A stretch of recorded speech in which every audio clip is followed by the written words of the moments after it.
મિત્રો સ્વાગત છે આપણું આજના તાજા સમાચારમાં। સબસ્ક્રાઇબ કરવાનું ના ભૂલશો અને તાજા સમાચાર જોવા માટે વિડીયોને અંત સુધી જોજો।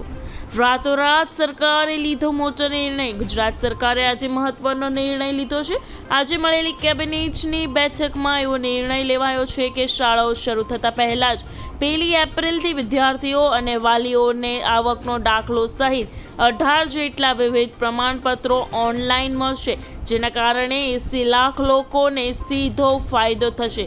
રાજ્ય સરકારના પ્રવક્તા મંત્રી જીતુ વાઘાણીએ જણાવ્યું હતું કે આજે મળેલી મંત્રીમંડળની બેઠકમાં મુખ્યમંત્રી ભૂપેન્દ્ર પટેલના નેતૃત્વમાં એક મહત્વપૂર્ણ નિર્ણય લેવામાં આવ્યો છે।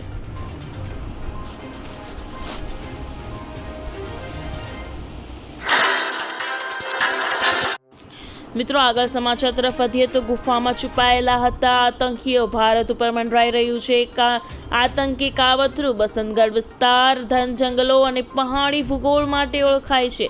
આતંકવાદીઓ લાંબા સમયથી આ કુદરતી પરિસ્થિતિનો લાભ લઈ સુરક્ષા દળોને ચકમો આપતા રહ્યા હતા। સાંકડી મુખવાળી ગુફાઓ તેમને એવું લાગતું હતું કે જ્યાંથી ગોળીબાર કરીને અને અંધારાનો લાભ લઈ સરળતાથી બચી શકાય। આ વખત પણ આતંકવાદીઓએ એ જ રણનીતિ અપનાવી અને એક ગુફામાં છુપાઈ ગયા, પરંતુ કાઉન્ટર ટેરરિઝમ ઓપરેશન સુરક્ષા દળોએ વિસ્તારને ઘેરી લીધો અને ડ્રોનની મદદથી ગુફાની અંદરની દરેક હિલચાલ પર નજર રાખી। લાઈવ ફ્રીજ દ્વારા આતંકવાદીઓ ક્યાં છુપાયા છે, કેટલી સંખ્યા છે અને તેઓ કેવી રીતે હલનચલન કરે છે તે તમામ માહિતી સુરક્ષા દળોને મળતી રહી। ડ્રોનથી મળેલી માહિતીના આધારે ઓપરેશનને તબક્કાવાર આગળ વધારવામાં આવ્યું, જેથી કોઈ પણ જવાનને અનાવશ્યક જોખમ ન લેવો પડે।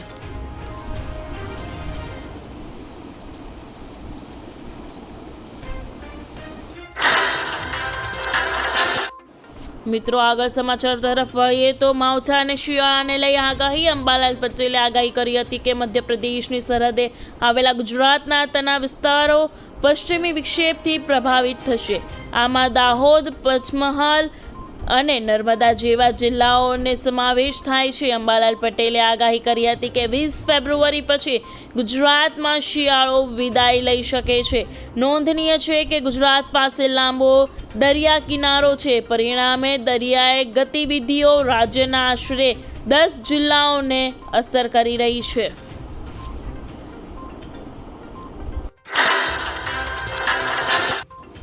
આધાર કાર્ડ છે તો ખાસ આ કામ કરો। સરકારે અગાઉ અનેકવાર સૂચના આપી હતી કે જે લોકોના આધાર કાર્ડ છેલ્લા 10 વર્ષથી વધુ જૂના છે અને ક્યારેય અપડેટ થયા નથી, તેમને તેમના ઓળખના પુરાવા POI અને સરનામા પુરાવા POA ફરીથી અપડેટ કરવા પડશે। જે લોકોએ વારંવારની સૂચના છતાં આ દસ્તાવેજો અપડેટ કર્યા નથી, તેમના આધાર કાર્ડને પણ કામ ચલાઉ ધોરણે નિષ્ક્રિય કરવામાં આવ્યા છે। UIDAI મુજબ ડેટાની સચોટતા જાળવવા માટે દર 10 વર્ષે બાયોમેટ્રિક્સ અને ડેમોગ્રાફિક વિગતો અપડેટ કરવી જરૂરી છે। આ પ્રક્રિયા ઓનલાઈન અથવા નજીકના આધાર કેન્દ્ર પર જઈ પૂર્ણ કરી શકાય છે।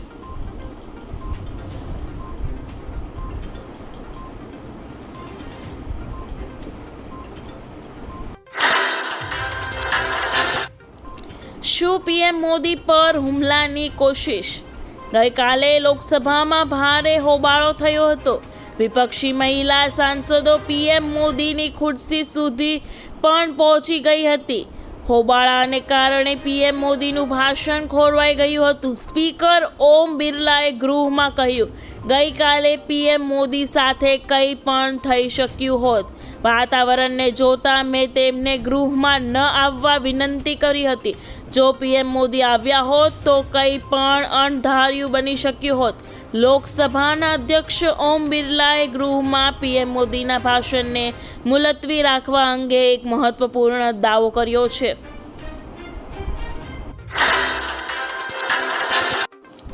2000 હપ્તાને લઈ કૃષિમંત્રી નિર્ણય. ફાર્મર રજિસ્ટ્રેશન અંતર્ગત પીએમ કિસાન પોર્ટલની માહિતી આપતા પ્રવક્તા મંત્રી જીતુ વાઘાણીએ જણાવ્યું હતું કે ભારત સરકારના ડિજિટલ એગ્રીસ્ટેક પ્રોજેક્ટ હેઠળ ફાર્મર રજિસ્ટ્રેશન પ્રોગ્રામ અંતર્ગત પીએમ કિસાનના 88% ખેડૂતોના કેવાયસી અને જમીનોના લેન્ડ રેકોર્ડ્સ તેમજ રજિસ્ટ્રેશનની કામગીરી રાજ્ય સરકાર દ્વારા પૂર્ણ કરવામાં આવી છે. ફાર્મર રજિસ્ટ્રેશન અંતર્ગત પીએમ કિસાન પોર્ટલમાં ખેડૂતોના રજિસ્ટ્રેશનની કામગીરી પૂર્ણ કરીને ગુજરાત દેશમાં ચોથા ક્રમે છે. રાજ્યમાં કુલ 59 લાખ લાભાર્થીઓએ ફાર્મર રજિસ્ટ્રી પોર્ટલ ઉપર રજિસ્ટ્રેશન કરાવ્યું છે.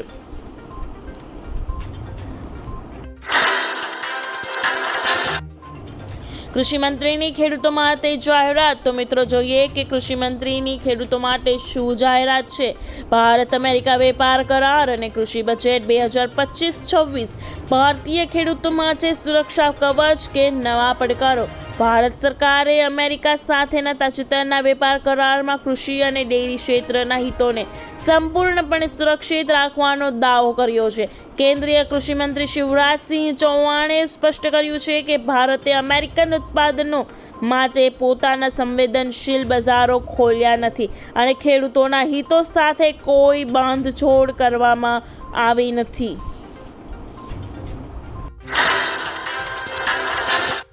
ભારત કોઈના દબાણ હેઠળ નહીં આવે. NSA અજીત દોભાલ અમેરિકી વિદેશી મંત્રીને આપ્યો હતો કડક મેસેજ.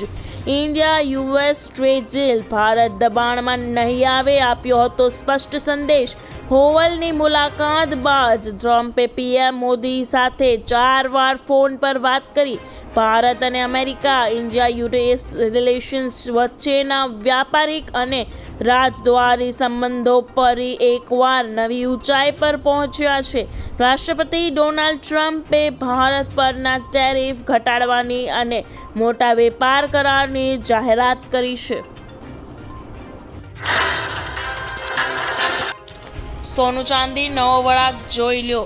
MCX પર ચાંદીને ભાવમાં 24,196નો ઘટાડો થતાં ભાવ 2,44,650 પર પહોંચી ગયા છે. જ્યારે સોનાના ભાવમાં ઉતાર ચઢાવ વચ્ચે ઘટાડાનો ટ્રેન્ડ જોવા મળી રહ્યો છે. સોનાના ભાવમાં તેજી બાદ ફરી ઘટાડો જોવા મળી રહ્યો છે, જે હાલ 1,51,564 રૂપિયાની આસપાસ ટ્રેડ થઈ રહ્યું છે.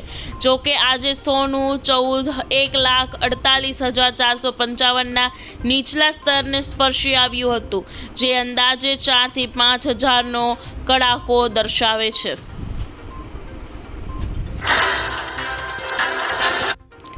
દરેકને મળશે 1,000 રૂપિયા ભેટ. શું તમે જાણો છો કે તમારા બેંક ખાતામાં બેલેન્સ 0 હોય તો પણ તમે પૈસા ઉપાડી શકો છો?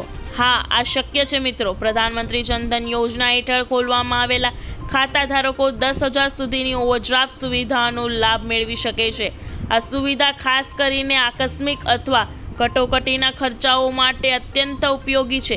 રિઝર્વ બેંક ઓફ ઇન્ડિયાએ ઓવરડ્રાફ્ટ ફેસિલિટી આપી છે, જે ખાતાઓ પીએમ જનધન યોજના નીચે ખોલાવવામાં આવ્યા છે.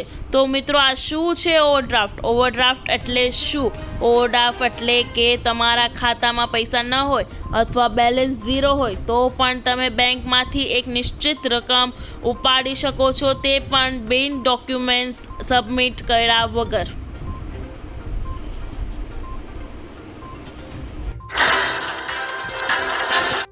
રેશન કાર્ડમાં મોટા ફેરફારો. ગુજરાત સરકાર એક મહત્વપૂર્ણ નિર્ણય લેતા રેશન કાર્ડની ઓળખ અથવા રહેઠાણના પુરાવા તરીકે માન્યતા આપવાનું બંધ કરી દીધું છે. હવે રેશન કાર્ડનો ઉપયોગ માત્ર જાહેર વિતરણ પ્રણાલી PDS મારફત રેશન મેળવવા અને ગેસ કનેક્શન માટે જ મર્યાદિત રહેશે. અને મિત્રો, જો તમે રેશન કાર્ડથી કોઈ પણ વસ્તુ લેવા માંગતા હો, જાણે ઘઉં, તેલ, ચોખા કે કોઈ પણ વસ્તુ, તો તમારે બાયોમેટ્રિક્સ કરાવવી પડશે. હવે લેખિતમાં નહીં, પરંતુ બાયોમેટ્રિક્સ અને ID સ્કેન કરીને જ વિતરણ કરવામાં આવશે.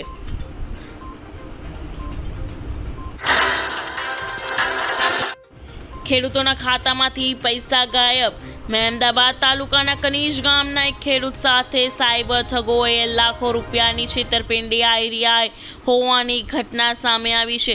ખેડૂતને પીએમ કિસાન યોજના નામે લિંક મોકલી ઠગબાજોએ ખેડૂતના બેંક ખાતામાંથી કુલ 2,83,000 પોતાના અલગ અલગ બેંક ખાતામાં ટ્રાન્સફર કરી છેતરપિંડી કરી હતી। આ બનાવ અંગે કનીજના ખેડૂત મહેમદાબાદ પોલીસ મથકમાં ફરિયાદ નોંધાવતા પોલીસ સાયબર ફ્રોડને ગુનો નોંધી કાર્યવાહી હાથ ધરી હતી।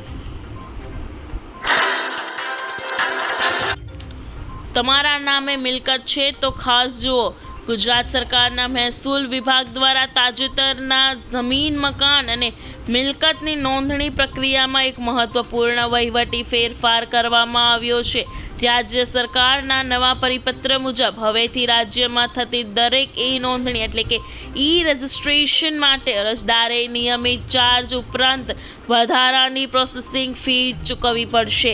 આ નિર્ણયનો અમલ સમગ્ર રાજ્યમાં તાત્કાલિક અસરથી શરૂ કરી દેવામાં આવ્યો છે।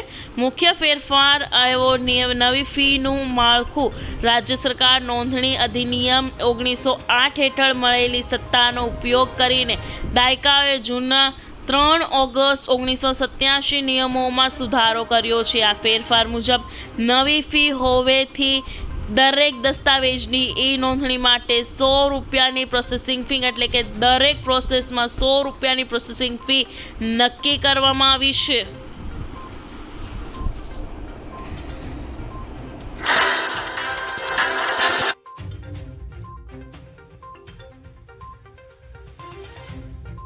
આ કામ 26 તારીખ પહેલા પૂરું કરો। મુખ્યમંત્રી શ્રી ભૂપેન્દ્ર પટેલ અને કેન્દ્રીય જળશક્તિ મંત્રી શ્રી CR પાટીલની અધ્યક્ષતામાં યોજાયેલી ઉચ્ચસ્તરીય બેઠકમાં જળ સંચયન જન ભાગીદારી 2.0 અભિયાનની સર્વગ્રાહી સમીક્ષા કરવામાં આવી હતી। આ અભિયાન અંતર્ગત ગુજરાતમાં વરસાદી પાણીના સંગ્રહ અને ભૂગર્ભજળ રિચાર્જિંગના કામોમાં વેગ આપીને રાજ્યને જળ આત્મનિર્ભર બનાવવાનો નિર્ધાર વ્યક્ત કરાયો હતો। કેન્દ્ર સરકાર દ્વારા અભિયાન માટે ગુજરાતને 553 કરોડની માતબાર ગ્રાન્ટ ફાળવવામાં આવી છે। મુખ્યમંત્રીશ્રીએ આ ગ્રાન્ટનો સંપૂર્ણ ઉપયોગ માર્ચ 2027 પહેલા કરવાની તાકીદ કરી છે। વધુમાં દરેક ધારાસભ્યએ 50 લાખની ગ્રાન્ટ પણ જળસંચયનના કામો માટે ફાળવવામાં આવી છે, જેનો ઉપયોગ તળાવ ઊંડા કરવા અને ચેકડેમ રિપેરિંગમાં કરવામાં આવશે।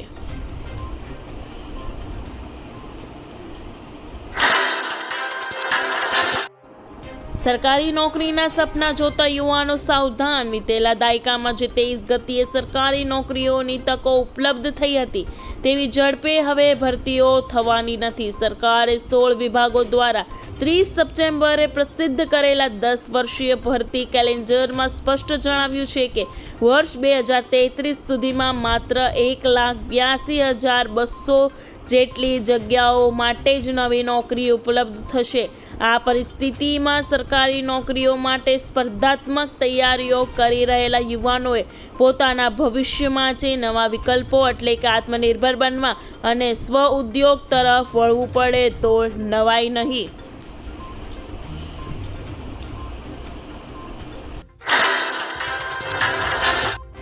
દેહ માફી અંગે મોટી જાહેરાત।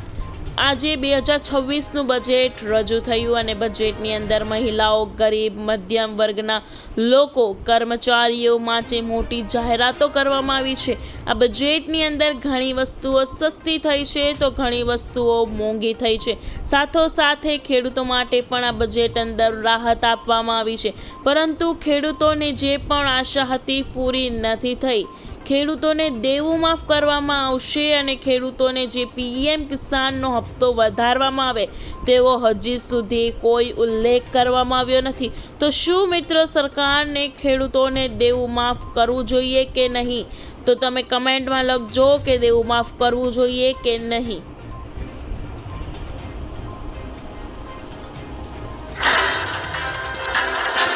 ભાગીને લગ્ન કરવા હવે મુશ્કેલ થશે। નવા નિયમો અનુસાર હવે ભાગીને લગ્ન કરનાર યુગલની લગ્ન નોંધણીની અંતિમ મંજૂરી ક્લાસ 2 અધિકારી દ્વારા આપવામાં આવશે। અત્યાર સુધી તલાટી કમ મંત્રી સીધી રીતે લગ્ન નોંધણી કરી શકતા હતા, પરંતુ હવે ક્લાસ 2 અધિકારીની મંજૂરી વિના સીધી લગ્ન નોંધણી શક્ય રહેશે નહીં. તલાટી કમ મંત્રી પોતાની પાસે આવતી લગ્ન નોંધણીની અરજીની પ્રાથમિક પ્રક્રિયા પૂર્ણ કરીને તે ક્લાસ 2 અધિકારીને મોકલશે અને પછી જ્યારે રજિસ્ટ્રેશન થશે ત્યારે જ લગ્ન થઈ શકશે. તો મિત્રો, હવે ભાગીને લગ્ન કરવા યુગલો માટે મુશ્કેલી બની ગઈ છે.